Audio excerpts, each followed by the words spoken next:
poised black woman walks into a luxurious bank branch, dressed in a tailored suit, asking to withdraw a large sum.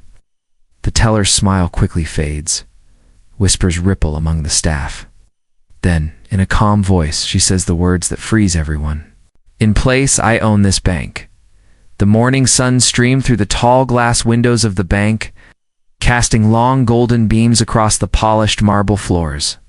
The air was filled with the soft clatter of keyboards, the low murmur of polite conversations, and the distant hum of the espresso machine from the small lounge tucked in the corner.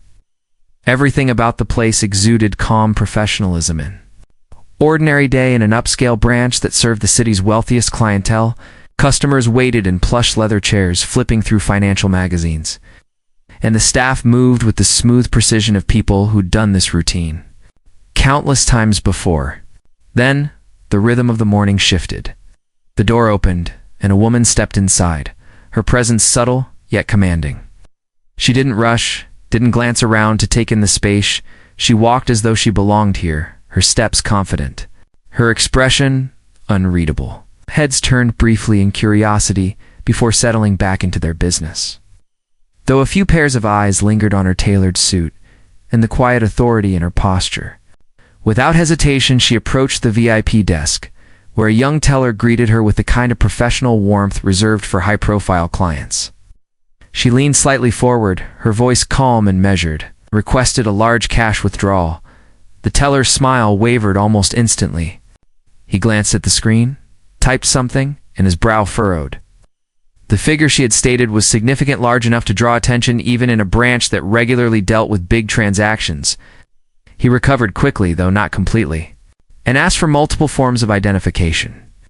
She reached into her bag and handed over exactly what he requested: passport, driver's license, and bank card, without the slightest trace of irritation. Yet, as she watched him work, she noticed the change in his tone. The words were still polite, but there was a thin thread of doubt winding through them now. A faint tension that hadn't been there moments ago.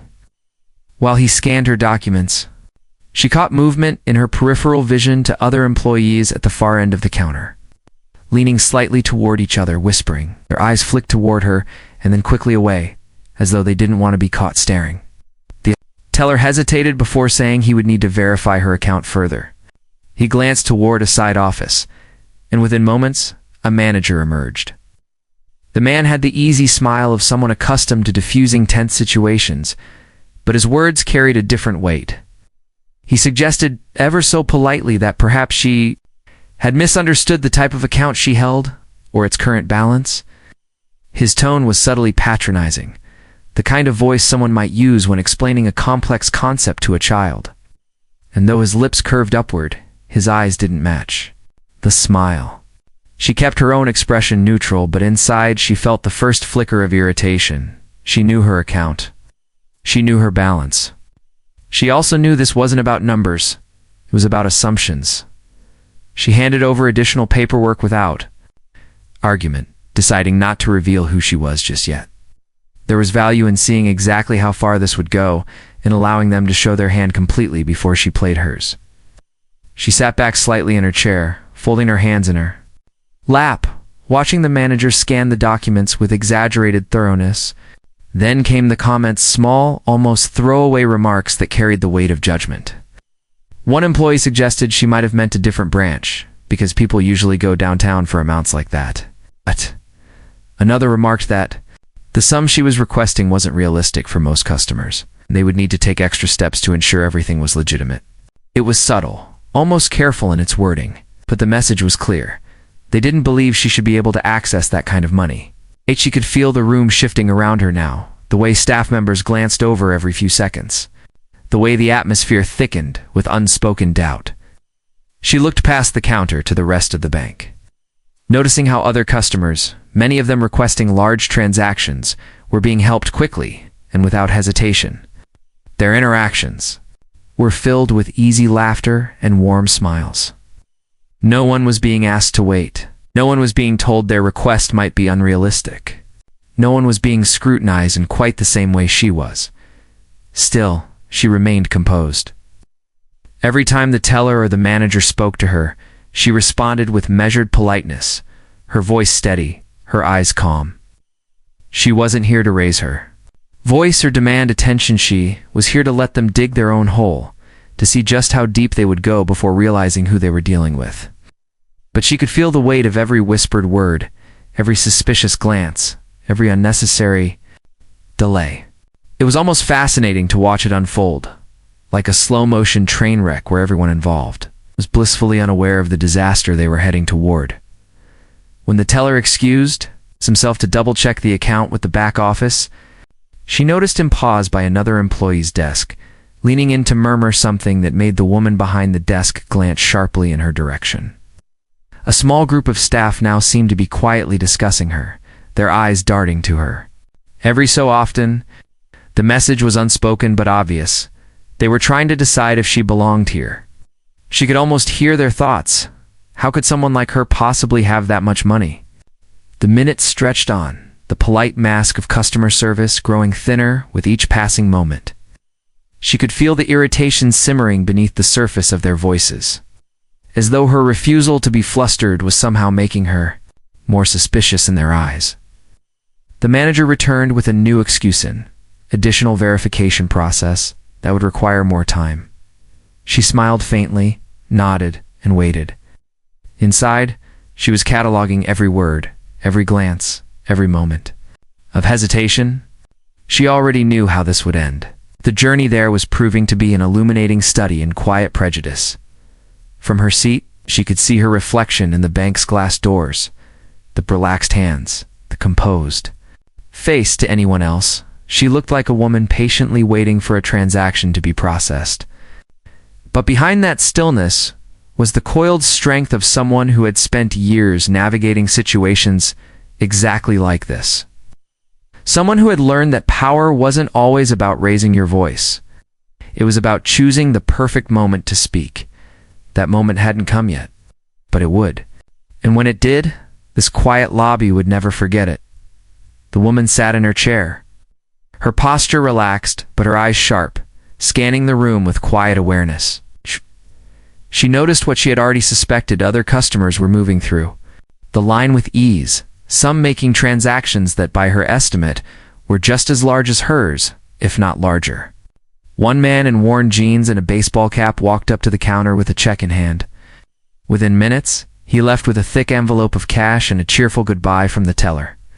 Another, an older woman in casual linen pants and sandals, strolled up, chatted about her vacation plans, and walked out without a single question about identification or account verification. The difference in treatment was unmistakable. Every single one of them was white, greeted warmly, addressed by name, treated as though their requests were entirely reasonable. The minutes dragged on until a second manager appeared from the back, this one older, with the kind of face that suggested he'd seen it all. His smile was tight, controlled, his eyes sweeping over her with an assessing glance that barely tried to hide its skepticism. He sat down across from her at the small customer service table and began asking questions not about her withdrawal, but about her money. He wanted to know how she had acquired such funds, whether it was from a recent windfall, and if she could provide additional proof of the source. His tone was casual on the surface, but underpinned by the sharp edge of suspicion. She met his gaze without blinking, her voice calm, and even as she asked why she was being subjected to this kind of questioning when other customers weren't. She gestured subtly toward the man who had left minutes ago, his envelope of cash tucked under his arm without so much as a raised eyebrow from the staff. The manager didn't answer directly. Instead, he deflected, mumbling something about routine, procedures, and ensuring compliance with regulations. She recognized the dodge immediately was the kind of explanation designed to sound legitimate without actually addressing the truth. Before she could respond, she heard a muttered comment from a teller standing just a few feet away, spoken under his breath, but loud enough to carry in the quiet of the room. "Probably running some scam," he said to the colleague beside him, who gave a small, stifled laugh. The words hung in the air like smoke.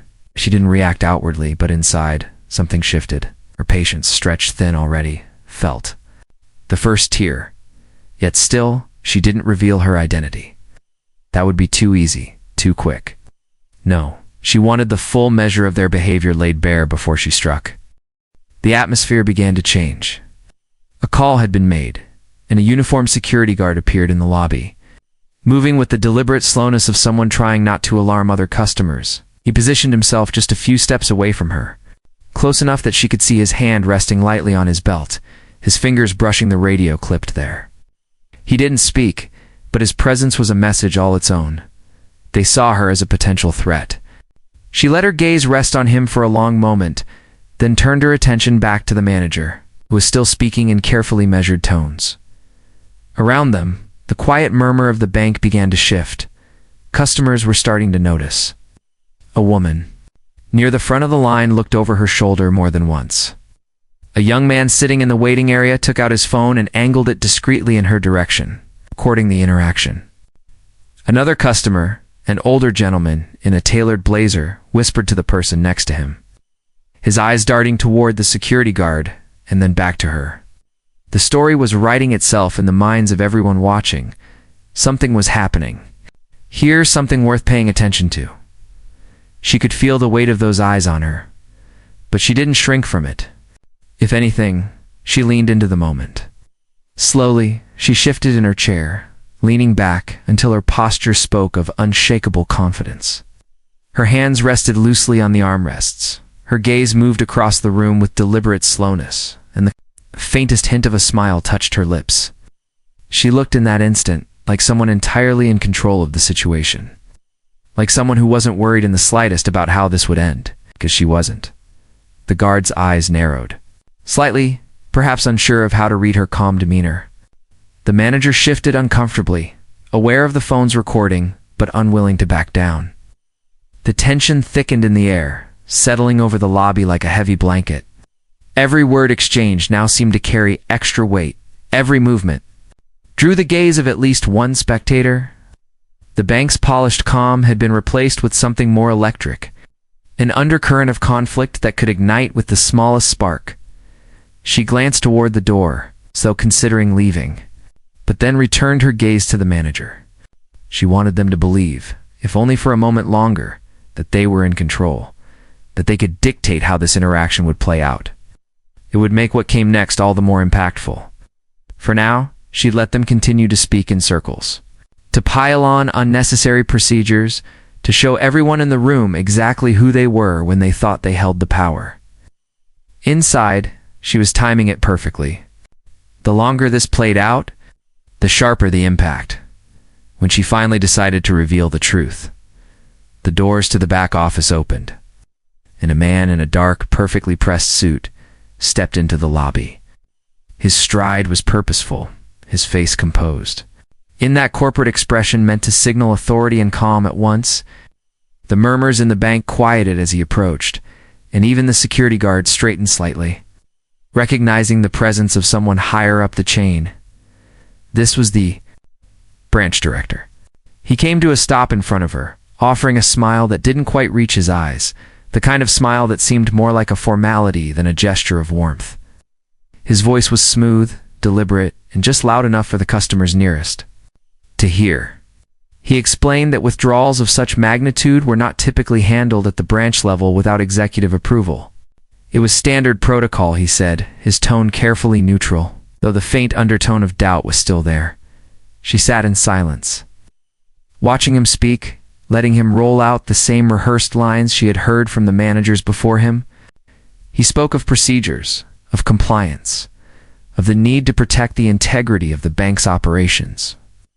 The words were dressed up in professionalism, but beneath them, she heard the same question she had been fielding since she walked in.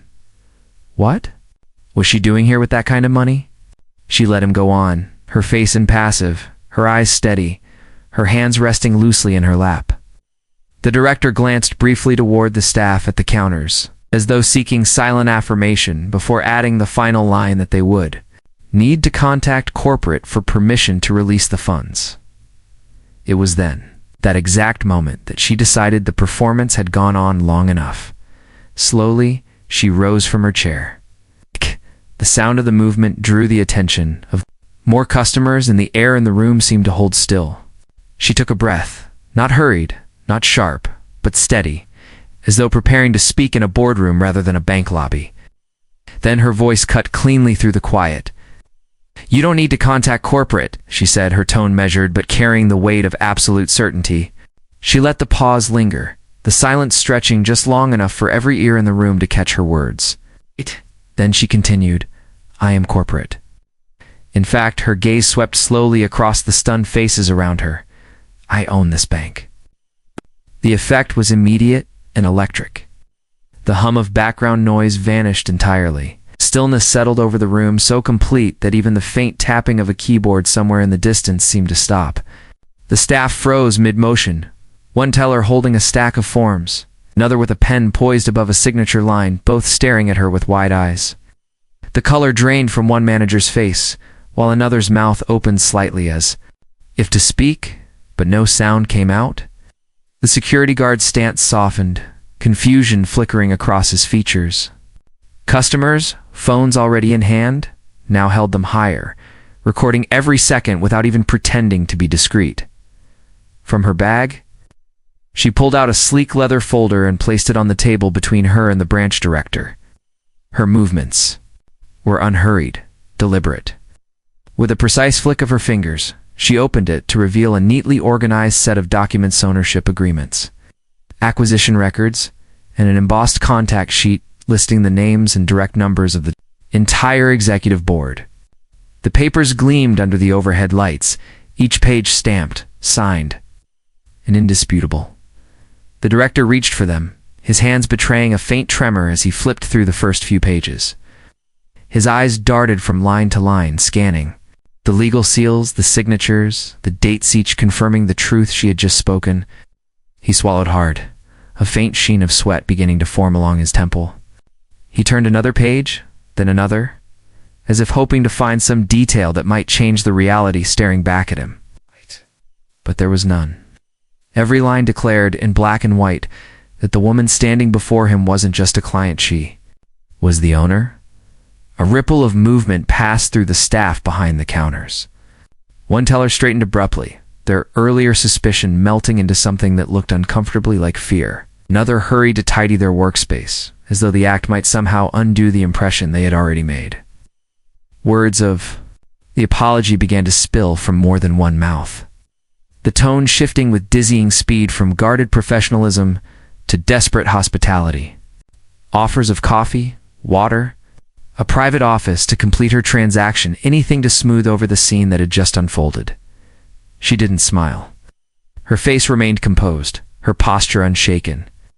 If their sudden shift in demeanor was meant to flatter her, it failed.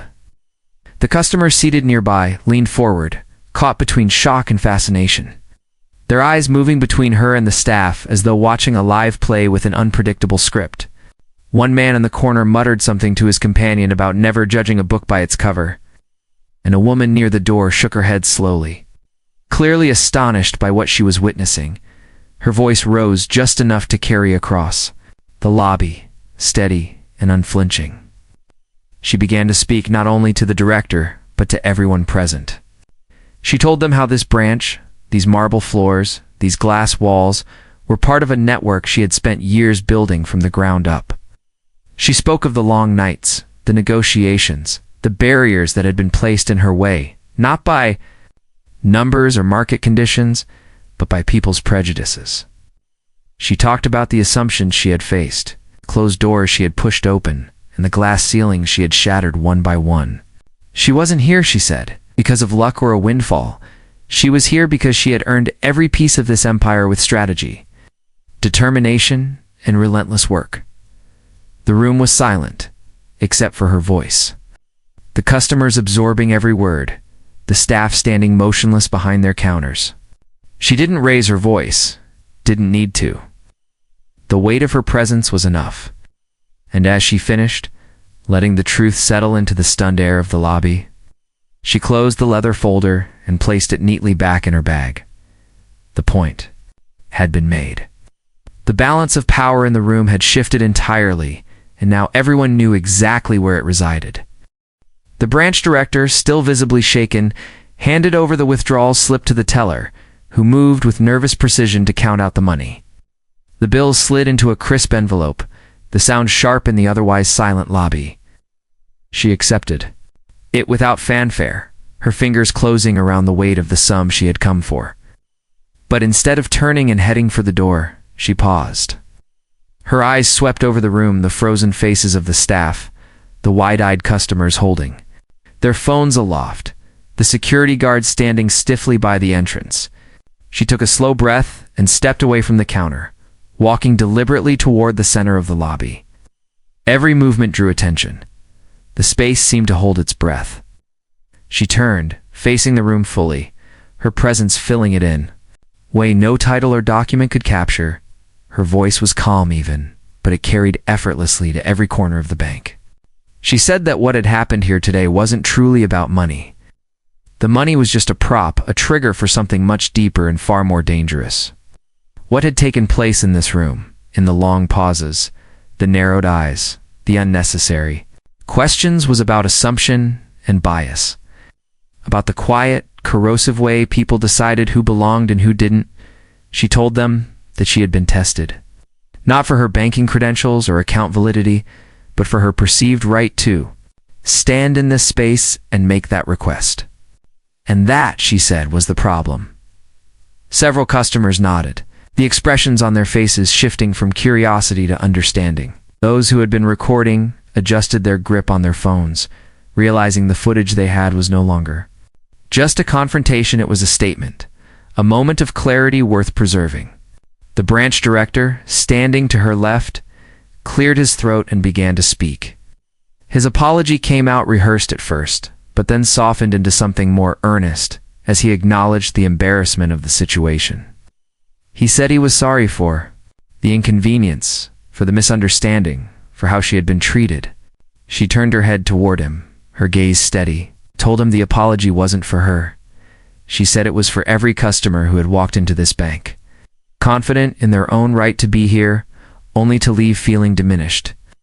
For every a client who had been quietly doubted, subtly belittled, or outright dismissed because of what they looked like, how they spoke, or what someone assumed about their worth. She said those customers might never have had the chance to stand where she stood now, with proof in hand, power on her side, and witnesses recording the truth. The director's eyes dropped for a moment, and the silence in the room deepened. Then she straightened, her tone shifting from reflection to command. She announced that new policies would take effect immediately, not just in this branch, but across every branch in the network. Bias awareness training would be mandatory for all staff, from tellers to executives. Protocols for handling transactions would be reviewed and rewritten to ensure equality in service. The days of routine procedures serving as a mask for discrimination were over. She spoke with the precision of someone accustomed to issuing directives that were followed, not debated. Every staff member in the room knew that this wasn't a suggestion, it was a decision. A few customers began to applaud quietly, the sound hesitant at first, but growing as others joined in. It wasn't a raucous ovation, it was something quieter, heavier, more respectful. She acknowledged it with the faintest nod, then turned back toward the counter. The staff parted for her without a word, some still unable to meet her gaze. She walked to the glass doors, the envelope of cash held loosely in her hand, and stepped out into the bright sunlight. Waiting at the curb was a sleek black car, its chrome trim gleaming. The driver, dressed in a crisp uniform, stepped forward to open the door. She slid into the back seat with practiced grace, the envelope resting in her lap. For a brief moment, she looked back through the tinted window at the bank's entrance, where staff members still lingered, watching her. The branch director stood among them, his face drawn, his mind undoubtedly running through the career implications of what had just unfolded. As the driver settled into his seat and the car eased away from the curb, she allowed herself the smallest smile. She glanced at the man in the front, and in a tone that was more observation than boast, said, "Sometimes you have to remind people who's really in charge." The driver didn't respond, but the faint curve at the corner of his mouth suggested he understood exactly what she meant. Through the rear window, the bank grew smaller, the figures of the staff still visible, standing in the doorway like actors. Frozen after the curtain had fallen, She knew the scene they had just been part of would echo in their minds for a long time. Some might change for the better, others might resent her, but none of them would forget. They had seen firsthand what it looked like when the person they underestimated turned out to own the very ground they were standing on. And that, she thought, was the kind of reminder worth giving. The car disappeared into the city streets, leaving behind a bank forever marked by the day it learned exactly who it worked for.